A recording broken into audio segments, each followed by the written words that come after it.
My name is Radhika Kishor Deshmukh आणि मी Chintamani institute of सायन्सला CETला ॲडमिशन घेतलेले आहे आणि मी इथे 2 वर्षापासून शिकत आहे. माझा 2 वर्षाचा अनुभव हा खूप चांगला आलेला आहे. इथे 5 ते 10 पर्यंत सायन्स व कॉन्व्हेंट व सेमी इंग्लिशचे क्लास घेतले जातात व 11, 12 JEE, CET, नीट, JEE, NDA असे क्लासेसही घेतले जातात. इथे वेल एज्युकेटेड अँड क्वालिफाईड शिक्षकही आहे. आपण आपले डाऊट त्यांच्याशी संवाद करून क्लिअर करू शकतो. इथे रेग्युलर काउन्सिलिंगही घेतल्या जाते, ज्यामुळे आम्हाला आमचे डाऊट्स व काही अडचण असल्यास त्या सांगण्यास मदत होते. इथे दर मंथच्या शेवटी मेजर घेतली जाते व त्या मेजरचा रिझल्ट लागल्यानंतर त्या विद्यार्थ्यांना पारितोषिक दिले जाते. त्यामुळे विद्यार्थ्यांचा आणखी उत्साह वाढतो.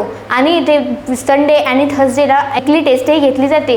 त्याआधी असाइनमेंट दिली जाते, त्यामुळे आमचे डाऊट्स क्लिअर व आमची कन्सेप्ट क्लिअर होते. इथे कॅफेटेरिया आहे, इथे शिक्षकही चांगले आहे आणि माझा 2 वर्षामधला अनुभव हा खूप चांगलेला आहे. आणि या चिंतामणी इन्स्टिट्यूट ऑफ सायन्समधून खूप चांगले विद्यार्थी करिअर करून बाहेर पडलेले आहे आणि मी असं इच्छा करतो की माझंही करिअर चांगलं व्हावं. Thank you Chintamani institute of science.